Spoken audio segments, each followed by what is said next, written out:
இப்போ இருக்கிற இந்த ஜென்ரேஷன் பசங்கலாம் சம்மர் வந்தாலே எங்கே வெக்கேஷன் போகலாம், அப்படி இல்லை எங்கேயும் வெக்கேஷன் போகலையா, நம்மக்கிட்ட இருக்கிற ஸ்மார்ட் ஃபோனை வச்சு யூஸ் பண்ணிக்கிட்டு அந்த டேவை ஃபுல்லாக கழிச்சிடலாம். ஸோ இப்படி தான் இருக்கிறாங்க. பட் ஆனால் நம்ம 90s கிட்ஸை எடுத்து பார்த்தோம் அப்படின்னா, சம்மர் வந்துருச்சா ஓகே, எல்லாத்துக்கும் லீவ் வச்சுட்டு ஃபுல் டைமாக கிரிக்கெட் தான். எல்லா பசங்களும் ஒன்றும் கிரவுண்டில் இறங்கி ஆடுவோம், அப்படி இல்லைன்னா ஸ்ட்ரீட்டில் இறங்கி ஆடுவோம். ஆனால் ஃபுல் டைம் கிரிக்கெட் தான். அது வெயிலோ மழையோ எதுவோ, ஆனால் கிரிக்கெட் தான் ஃபுல்லாக நம்ம கூட இருக்கும்.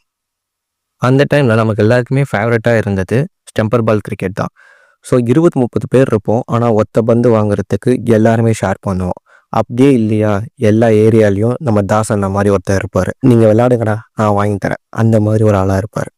இந்த மாதிரி நம்ம சம்மர் வெக்கேஷன் ஃபுல்லாகவே கிரிக்கெட்லேயே காலி பண்ணியிருப்போம். ஆனால் இப்போ நம்மளால் ஒரு பாக்கெட் பாலை கூட ஃபுல்லாக வாங்க முடியும். ஆனால் விளையாடு தான் யாருமே கூட இல்லை. இப்போ நான் சொன்ன தாசண்ணா மாதிரியே எல்லா ஏரியாலையும் ஒருத்தவங்க இருந்திருப்பாங்க. அப்படி உங்கள் ஏரியாலேயும் ஒரு அண்ணா இருந்திருந்தாருன்னா கமெண்ட் பண்ணுங்கள்.